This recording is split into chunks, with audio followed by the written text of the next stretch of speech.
심어야 거둡니다. 심어야 거둡니다 하는 제목으로 말씀을 드리고자 합니다.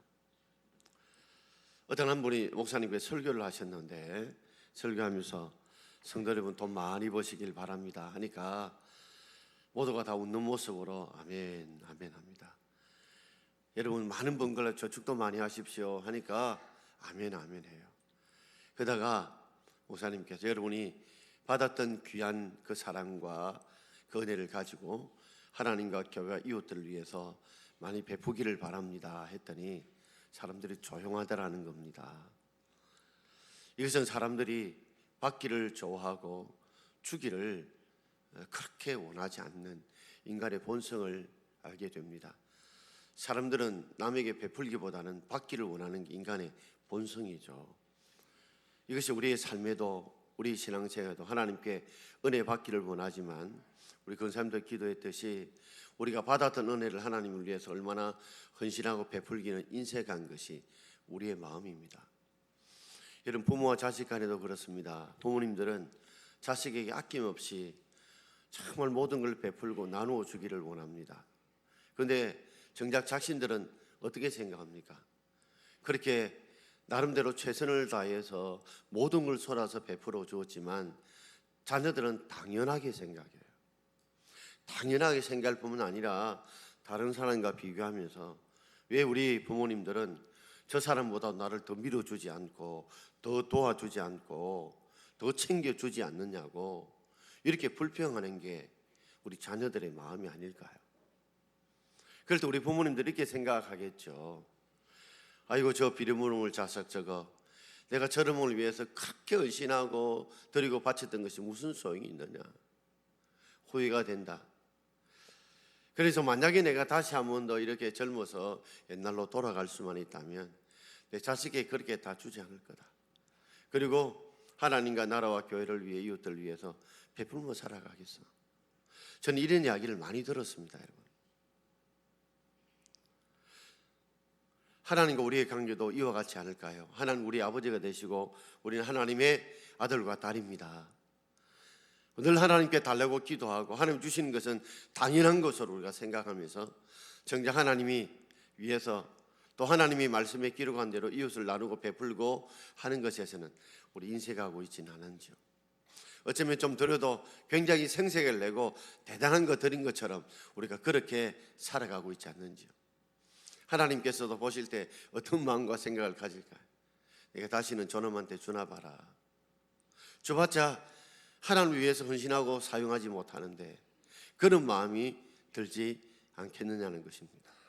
오늘 본문의 내용은 사울이 마게도니아에 전도를 하게 되면서 그때에 예루살렘 교회를 돕고자 그때 구호 헌금을 거두고 있었을 때에 고린도 교회를 향해서 성도들 향해서 헌금이 어떤 것이냐를 설명해 주는 본문입니다.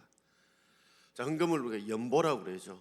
남을 돕는 것에 쓰는 건데 연보 헌금을 우리가 어떤 정신으로 드려야 할 것을 우리가 가르치고 있습니다.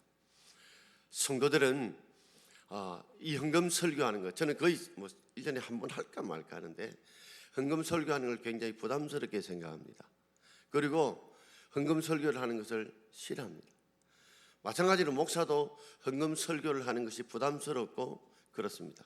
그러나 이 성도들이 하나님 주신 복을 받는 길인 까닭에 저도 성도들이 부담이 되어도 성도들이 복을 받기 위해서 드리는 것이기 때문에 설교를 해야 되겠다는 생각을 가지고 오늘 이렇게 말씀을 드리고자 하는 것입니다. 오늘 세 가지로 말씀을 드리고자 합니다. 자, 첫 번째 제목을 함께 읽겠습니다. 많이 심어야 합니다. 오늘 6절 말씀을 우리 함께 읽겠습니다. 이것이 곧 적게 심는 자는 적게 거두고 많이 심는 자는 많이 거둔다는 말이로다. 아멘. 우리는 어쩌면 심지 않고 거두기만을 원하는 게 우리 마음 아닐까요? 우리는 안 심고 거둘 수만 있다면 거두기를 원합니다. 심지어 어떤 데는 아주 적게 심어놓고도 많은 것을 거두기를 원합니다.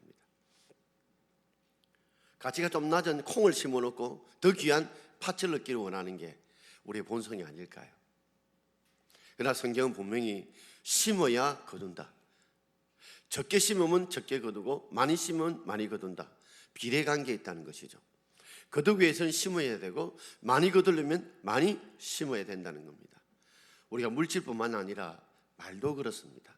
삶도 그렇습니다. 여러분, 우리가 남에게 따뜻한 말을, 남에게 격려의 말을, 또 남에게 용기와 힘을 주는 말들을 많이 심어놓으면 자신도 어려울 때 많이 위로와 힘을 받게 됩니다. 남들이 어려울 때, 힘들 때 많이 심어놓으면 자신도 어렵고 힘들 때 받게 되어집니다.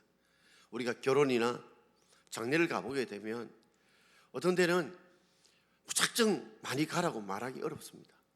왜냐하면 본인이 안 가면 오지 않습니다. 그러니 왜 안 오느냐고 우리가 남을 탓하기 전에 내가 얼마나 찾아갔는가를 우리가 돌아볼 필요가 있다는 것이죠. 그렇습니다. 성경 우리에게 하나님 분명히 말씀합니다. 심지 않고 거두는 것은 없습니다. 일하기 쉽거든 먹지 말라고 하셨습니다. 우리가 많이 거두려면 많이 심어야 됩니다. 그러니까 심는 것과 거두는 것은 정비례하고 적게 심으면 적게, 많이 심으면 많이 거두는 것 정비례한다는 것을 우리에게 깨우쳐주고 있습니다. 자, 9절 말씀을 우리 함께 읽어보겠습니다. 기록된 바 그가 흩어 가난한 자에게 주었으니 그 예가 영원토록 있느니라 함과 같으니라. 기록된 바 시편 110편 9절 말씀을 바울이 인용하면서 그가 가진 것을 가지고 흩어서 나누어서 가난한 자들에게 주었더니 그 예가 영원토록 있느니라. 하나님이 그것을 기억하시고 그것이 어렵다고 인정해 주시고 그리고 그 삶에 의가 있도록 축복해 주신다는 말이죠. 이 말씀이 잠언 11장 24절에도 기록되어 있습니다. 잠언 11장 24절입니다. 흩어 구제하여도 더욱 부하게 되는 일이 있나니 과도히 아껴도 가난하게 될 뿐이라. 많은 사람들이 그럽니다. 부자가 되려면 과도히 아껴야 된다고, 과도히 아껴야 된다고. 그러나 성경은 그렇게 가르치지 않습니다. 왜냐하면 과도히 아껴 보십시오. 그런 사람 치고 다른 사람에게 환영과 사랑을 받지 못합니다. 그러면 그 자식도 역시 과도히 아끼다 보면 사람들이 환영과 사랑을 받지 못합니다. 여러분, 기업이 아무리 좋은 물건을 잘 만들어내 보십시오. 그가 베풀고 나누지 못하는, 좋은 이미지를 갖지 못하는 기업은 언젠가는 망하게 돼 있어요. 사람의 삶도 마찬가지죠. 그렇습니다. 과도히 아끼는 삶, 가난하게 될 수 있습니다. 왜요? 하나님이 그렇게 만드시는 거예요. 그러나 흩어 우리가 구제한다, 베풀어도요, 하나님이 그 흩어 구제하면 없어지는 마이너스에 보지도 하나님이 그것을 보시고 더욱 부하게 플러스로 만들어 가신다는 것이죠. 하나님 오늘도 우리의 삶에 너희들이 가진 것, 물질뿐만 아니라 우리의 마음도, 우리의 말도, 우리의 모든 행동도 여러분 흩어 나눌 수 있는 여러분 되길 바랍니다. 여러분, 이전에 분뇨도 쌓아놓으면요, 그것이 부패되어서 모든 것을 더럽게 만들어요. 그러나 그것을 흩어 이렇게 나누게 되면 나중에는 퇴비가 되어서 모든 것들을 다 오히려 기름지게 만들 수 있는 것과 똑같습니다. 목회자들이 지 혼자만 잘 되고 지 교회만 잘 되려고 하면요, 그거 하나님 좋게 생각하지 않습니다. 사람들을 키우고 교회들이 함께 지역 주의를 돌아보고 함께 베풀 수 있는 그런 마음, 그런 성도, 그런 목회자, 그런 교회 성도들이 하나님이 은혜와 복을 더 주신다는 것이지요. 이스라엘은 한 개의 호수와 한 개의 바다가 있습니다. 한 개의 호수는 갈릴리 호수입니다. 그런데 이스라엘 사람들은 갈릴리 바다라고 불러요. 분명히 소금기가 없습니다. 그러나 크기로 보면 갈릴리 바다예요. 그리고 밑에 사이가 있습니다. 위에 큰 갈릴리 호수와 밑에 사이 바다가 있는데 특징을 가만히 보면 이스라엘 땅에 하나님의 교회에 하나님 백성에도 꼭 두 가지 마음이 있습니다. 두 종의 성도가 있어요. 갈릴리 호수처럼 헐본 산에서 물을 받아서 밑으로 내려보내줍니다. 그런 곳에는 물고기도 살고 물고기 사람도 풍성해지고 주위에 나무들도 풍성해요. 그런데 사이는 계속 받기만 합니다. 사이는 내려가는 길이 없어요. 계속 받기만 합니다. 그런데 사이는 죽은 바다입니다. 죽을 사자, 바다의 자, 죽은 바다입니다. 여러분, 이것이 잠언 11장 24절 말씀처럼 흩어 구제하여도 더욱 구하게 되는 일이 있어도 과도히 아껴도 가능하게 될 뿐이라는 것이죠. 여러분 마음은 어떻습니까? 내 마음이, 내 삶이, 내 신앙이 갈릴리 호수와 같습니까? 아니면 사해 바다와 같습니까? UFO 때에 1997년도입니까? 그때에 어느 기업가가 사업이 완전히 부도가 나서 겨우 손에 남은 것은 500만 원밖에 없었습니다. 월세방이 있으면서 지난 세월 돌아보니까 하나님 많은 걸 주실 때는 베풀고 나누지 못했다는 거. 500만 원 자기 이전의 기업의 재산에 비하면 정말 껌값도 안 되는 돈이었지만 다시 인생을 돌아보면서 하나님의 교회에 나오게 되고 말씀을 듣다가 마침 그 교회에서 필리핀 파나이 섬, 필리핀 중간쯤에 파나이 섬이 있습니다. 거기에 교회를 짓는데 그 교회에 짓기 위해서 누가 헌금하실 분들을 목사님이 강구하셨는가 봐요. 자신이 가진 돈이 500만 원밖에 없었는데 그래 어쨌든 뭐 월세로 살 것인데 한번 일생에 좋은 일을 해야 되겠다 싶어서 예배 말씀을 듣다가 마음이 감동이 와서 그 500만 원을 성경금으로 드렸습니다. 필리핀의 그 파나이 섬의 성도들이 이야기를 들은 이 돈은 어느 기업가가 부도가 나서 마지막에 남아 건졌던 500만 원 돈이다. 그 돈으로 다 교회를 지을 수 없지만은 그 돈을 가지고 이렇게 헌금했다는 걸 듣고 필리핀 교회 성도들이 매일매일 그 사업가를 위해 기도하기 시작했습니다. 그리고 교회 이름을 뭐로 지은 줄 아십니까? 부도교회로 지었어요. 실제 있는 이야기입니다. 부도교회로 지었어요. 부도난 자가 마지막 남은 이 그릇 특이와 같은 걸 헌금했다고. 성도들이 계속 기도해주고 그 자신도 하나님 앞에 그래도 마지막 드릴 수 있는 걸 드렸다는 그 기쁨으로 최선을 다해 헌신하고 충성할 때 주위에서 그분의 믿음을 보고 신용을 보고 도와주기 시작해서 기업이 다시 일어나게 되었다는 겁니다. 여러분, 우리 하나님은 심은 자에게 하나님이 거두게 하시는 복을 주실 줄 믿습니다. 여러분, 거두게 하시는 건 하나님이 거두게 하시는 것입니다. 오늘 우리의 삶을 돌아보면서 여러분 많이 심고 많이 거두는 복이 있기를 주의 이름으로 축원합니다. 자, 두 번째는 우리가 주님 앞에 드릴 때에 각각 그 마음에 정한 대로 드려야 합니다. 오늘 7절 전반절을 우리 함께 읽어보겠습니다. 각각 그 마음에 정한 대로 할 것이요. 각각 그 마음에 뭐요? 정한 대로. 남이 했다고 드릴 필요 없어요. 내가 내 마음에 정한 대로, 내가 버는 대로, 수입대로, 감동대로 내가 드리면 되는 겁니다. 하나님 비교하기를 원치 않습니다. 각각 내 마음에 성령이 주시는 감동대로 또 내가 버는 수입대로 내가 주님 앞에 드리면 된다는 것이지요. 서울 마포에 김매자 근사님이라는 분이 계셨습니다. 이분이 19살 때 폐결핵에 걸렸어요. 폐결핵에 걸려서 그가 다니던 직장도 그만두게 되었습니다. 당시에 이 폐결핵, 지금은 뭐 큰 건 아니지만 각혈까지 할 정도로 폐결이 심했던가 봐요. 그래서 생명의 위협을 느끼게 되고 또 어떤 분이 마침 전도를 해서 그 전도를 받고 교회를 나오게 되었습니다. 그의 목적은 병을 고치는 거였습니다. 그래서 말씀을 듣다가 이분이 은혜를 받게 되어졌습니다. 그래서 이렇게 기도를 드렸대요. 하나님, 시계가 고장나면 시계 만든 사람이 능히 고칠 수 있듯이 하나님이 천지 만물을 만드시고 나를 만드신 줄을 제가 믿습니다. 그러니 내가 폐에 병이 생겨서 폐가 고장이 났습니다. 그러니 이 내 고장난 폐를 하나님 능히 고쳐줄 줄 믿사오니 만드신 하나님 고쳐달라고 기도했습니다. 그렇게 기도하다가 이분도 성전을 이제 건축할 일이 생겼대요. 그래서 작정을 하게 되었는데 지금 자신이 이제 가진 것이 없잖아요. 그래서 하나님이 그 마음에 감동을 주더래요. 그 당시에 1991년도 그분이 이제 예수를 믿고 난 뒤죠. 근사님이 되셔서 이제 성전을 건축하는데 1,000만 원을 작정을 하게 할 수 있는 마음을 주셨어요. 근데 자기 가진 돈은 조그마한 13평짜리 조그마한 아파트밖에 없었습니다.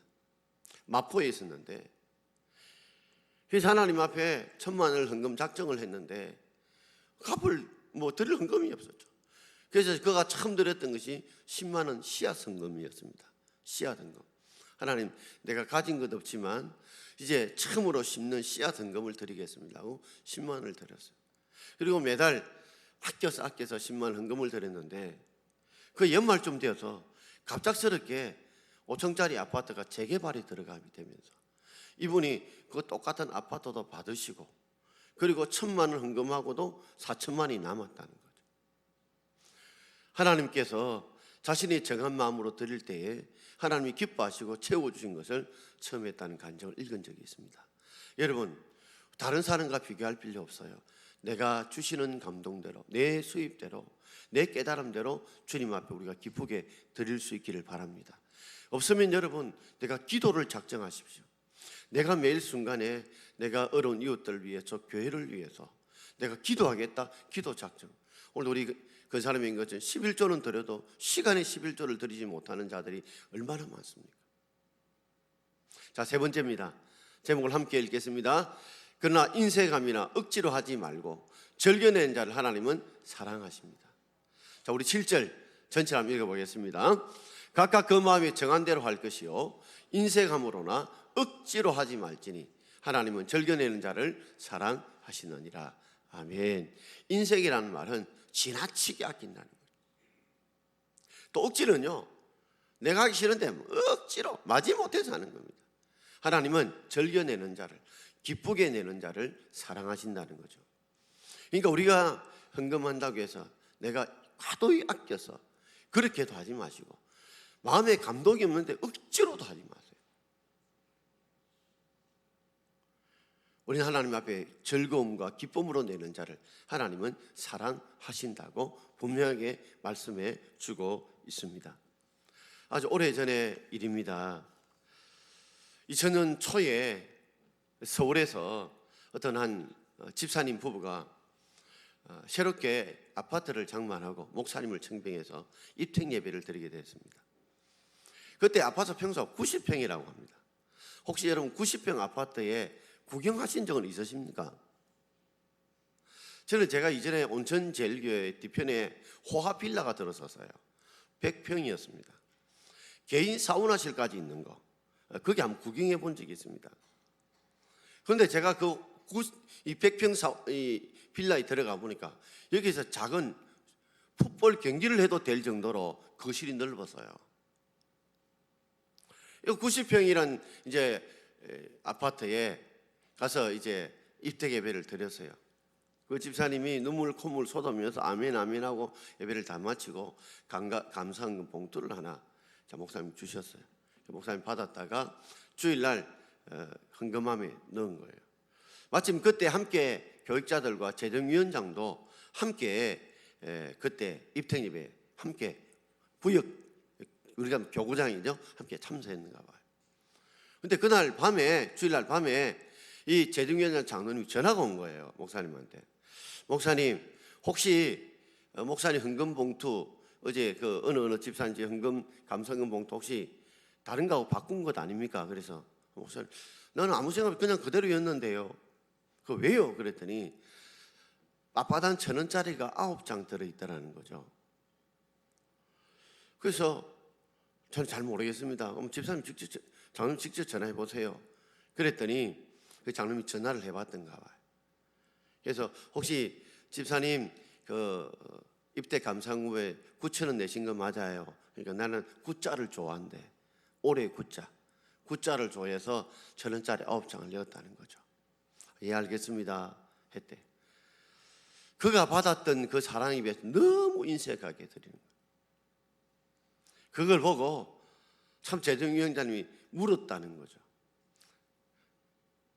우리의 삶에도 우리가 한번 돌아보면요, 여러분 어려운 자들이 드리는 것 있습니다. 그러나 정말 하나님이 이 넘치는 은혜를 주셨다고 고백은 해도 정작 드리는 것은 과도히 아껴서 드리는 사람들이 있습니다. 여러분.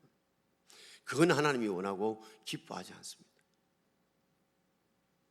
여러분, 저는 목사지만 늘 하나님 앞에 기쁘게 드리려고 했습니다. 또 남에게 베풀기를 인색하지 않는 목사가 되려고 했습니다. 왜냐하면 부푼 사랑과 은혜가 있기 때문에 그렇습니다. 전 늘 교육자들이 그럽니다. 얻어묻는 목사가 되지 말고 요거도 받으면 3번 한 번쯤은 베풀어라. 그리고 베푼 그 사랑을 위해 그분들을 위해 기도하는 목회자가 되라. 왜 하나님께서 우리로 하여금 각각 정한 대로 할 것이고 인색함이나 또한 억지로 하지 말지니 하나님 절겨내는 자를 사랑하신다고 말씀한 이유가 있습니다. 오늘 8절이 그 이유입니다. 자, 8절 말씀을 읽겠습니다. 하나님이 능히 모든 은혜를 너희에게 넘치게 하시나니 이는 너희로 모든 일에 항상 모든 것이 넉넉하여 모든 착한 일을 넘치게 하게 하려 하심이라. 아멘. 그 이유가 오늘 8절은 하나님은 절겨내는 자를 통해서 어떤 일을 이루기를 원하시냐면 능히 모든 은혜를 절겨내는 자에게, 정하여 절겨내는 자에게 넘치게 하길 원하십니다. 모든 은혜를 넘치게 하시길 원하는 것입니다. 그렇게 순종하는 자에게 모든 은혜를 넘치게 하시는데 그 이유는 너희가 어떤 자일까요? 정하여 절겨내는 자들에게 모든 일에, 여러분이 우리가 하는 일들이 있죠. 자녀 키우고 우리가 살아가고 우리의 건강의 문제, 우리의 앞날의 문제, 사업의 문제, 진로의 문제, 모든 일에 항상 모든 것이 물질적이나 영적이나 건강적인 모든 것이 넉넉하여 우리가 모든 착한 일을 하려고 하는 그 선한 일을 하기 위해서 주님께 드리는 그 일에 하나님 넘치게 하기 위함인 줄 믿습니다. 하나님, 우리가 하나님의 모든 일에, 선하게 하는 일에 우리가 넘치게 하기 위해서 하나님이 더 채워주시는 것이 하나님의 은혜라는 말이죠. 고인물은 썩습니다. 여러분, 우리 마음속에 다시 한번 우리를 한번 돌아보십시오. 주님 앞에 우리는 받기만을 원하고 드리기는 너무 인색하지 않았는지요. 자, 10절에 이렇게 말씀하고 있습니다. 우리 10절 말씀을 읽겠습니다. 심은 자에게 씨와 먹을 양식을 주신 이가 너희 심을 것을 주사 풍성하게 하시고 너희 의의 열매를 더하게 하시나니. 심는 자에게 씨와 먹을 양식을 주신다. 제가 늘 헌금 기도할 때마다 이 기도를 하죠. 씨는 먹는 것이 아니라고요. 여러분, 우리가 벼를 추수합니다. 벼를 추수하지만 반드시 추수에는 들어갈 게 2개입니다. 씨와 양식입니다. 양식은 먹지만 그 씨는 뭐예요? 심어야 되는 거예요. 심어야 되는 거예요. 심는 이유가 뭘까요? 그 이유는 심을 것을 주셔서 우리로 하여금 더 풍성하게, 그래서 너희 의의 열매가 네가 하나님 앞에서 선하게 하려고 하는 그 의의 열매를 더 풍성하게 위해서 하나님 우리에게 심으라고 말씀하시는 것입니다. 우리의 모든 수입이 양식과 씨를 구별하십시오. 어떤 분은 그걸 구별하지 못하고 전부 다 양식인 줄 알고 먹는데 아닙니다. 여러분, 우리가 그게 씨가 있습니다. 그 중에 대표적인 씨가 이 종자씨가 11조입니다 11조는 열의 하나를 구별하여 주님 앞에 드리는 겁니다. 이걸 드릴 때 10분의 1을 드린다고 생각하지 마십시오. 모든 것이 하나님이 주셨던 것인데 내 신앙의 고백으로, 주신 분에 대한 고백으로 드리는 게, 감사로 드리는 게 그게 11조입니다. 여러분, 11조는 내가 벌었던 것을 10분의 1을 하나님께 바쳐준다 이 뜻이 아니에요. 내가 할 수 있는 건강 주시고 믿음 주시고 일할 직장을 주시고 그리고 하나님께서 물질을 주신 것에 대해서 하나님이 주셨다는 것을 내가 신앙 고백하는 게 11조입니다. 여러분, 그러므로 11조는 내 것을 바치는 것이 아니라 하나님의 것을 10분의 1을 떼내서 신앙의 고백으로 바치는 겁니다. 10분의 9를 내가 먹는 양식이요. 그래서 오늘 여러분 헌금 작성서에 여러분 제가 동그라미만 치도록 해놨어요. 왜냐하면 처음에 11조 안 한 분이 하다 보면 정말 힘듭니다. 여러분, 사람이 제일 공포가 서러운 게 11m랍니다.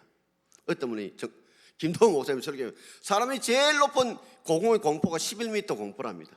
그게 11조 공포래요. 예수 믿는 사람들. 이게 제일 힘들대요. 이거 없으면 안 그래도 먹고 살기 어려운데, 근데 11m를 뛰는 사람은 10m, 5m, 50m 뛸 수 있대요.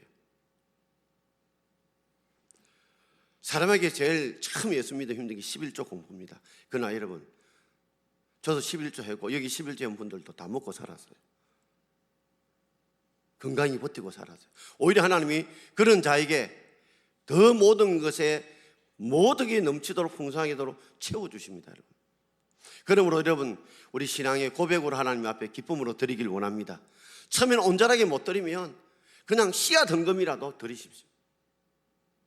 두 번째는 우리가 성교헌금입니다. 저는 우리 주일학교도 우리 성교헌금을 다 하라고 합니다. 1,000원부터 해도 됩니다. 단돈 1,000원이라도 여러분 남편 이름 옆에 아내 이름 넣지 말고 각자 이미 성경 하시는 분은 그대로 하시면 되고, 안 하시는 우리 학생들 청년들은 단돈 1,000원이라도 여러분 성교를 헌금을 한다는 말은 내가 그래도 성교를 위해 기도한다는 마음이 그 속에 담겨 있는 겁니다. 1,000원부터 하십시오. 괜찮습니다, 여러분. 액수가 중요한 게 아닙니다. 우리 하나님 앞에 내가 1,000원이라도 성교하겠다는 마음을 가지십시오. 그리고 주정헌금이 있습니다. 주일마다 하나님께 드릴 때 우리가, 저도 여태 드리면 이름 안 쓰고 그냥 넣거든요. 내년부터는 저도 이름을 적어서 드리려고 합니다.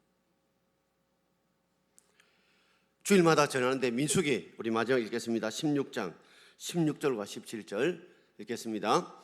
내 하나님 여호와를 배웁되 빈손으로 여호와를 배웁지 말고 각 사람이 내 하나님 여호와께서 주신 복을 따라 그 힘대로 드릴지니라. 아멘. 우리가 하나님 앞에 배웁되 빈손으로 배웁지 말라 그랬습니다. 빈손으로 배웁지 마라. 각 사람이 하나님 주시는 복을 따라 그 힘대로 드리면 됩니다. 복을 따라 힘대로 드리면 됩니다. 그러므로 세 가지는 여러분께서 가능하면 적든 많든 함께 여러분 동참해 주시길 바랍니다. 혹시 수입이 점점 없는 분은 안 내도 괜찮아요. 그러나 내가 조금이라도 1,000원이 있으면 100원이라도 하나님께 드리십시오. 아마 많은 분들이 그럴 겁니다. 와, 송 목사 저 변했다. 25년 동안 설교해도 한 번도 이런 설교를 안 하더니, 제가 이 설교를 위해서 얼마나 많이 고민한지 모릅니다. 저는 우리 교회가 건축할 때도 건축원금 빨리 내십시오고 제가 설교한 적이 있습니까? 제 기억에 없습니다, 여러분. 그러나 이것이 성도들이 은혜 받고 복 받게 하는 길이라는 거, 어려울수록 더 교회 헌금이 더 많이 나와야 된다, 이것 때문에 드린 건 아닙니다. 여태껏 우리 교회는 헌금에 하나님 딱 설 만큼 주셨습니다. 그러나 성도들 중에서 마음이 있는 곳에 물질이 있는 곳에 마음이 있고, 물질 있는 곳에 마음이 있고, 마음이 있는 곳에 물질이 있습니다. 오늘 성도들이 복을 받도록 바르게 가르쳐야 된다는 목사의 선한 부담인 줄 아시고, 우리가 통성으로 기도하고 난 뒤에 여러분께서 동그라미 쳐주시고, 장흥과 그리고 이삭 죽기는 여러분께서 막 정기적으로 안 해도 부정기라도 해주시면 좋겠다는 마음입니다. 목사가 선한 마음으로 하나님이 주시는 감동을 따라 오늘 이 설교하니 입이 바짝바짝 말해요. 안 하던 설교를 안 하니까 입이 바짝바짝. 25년 만에 이렇게 설교한 건 처음이고 작정도 처음 하시 봅니다. 분명히 여러분이 복을 받기 위한 줄 알고 함께 2분간 기도하고 나중에 1분간 우리 작정 한 시간 갖겠습니다. 이 시간 주신 말씀 기억하고 우리 1, 2분 통성으로 하나님 심어야 거둡니다.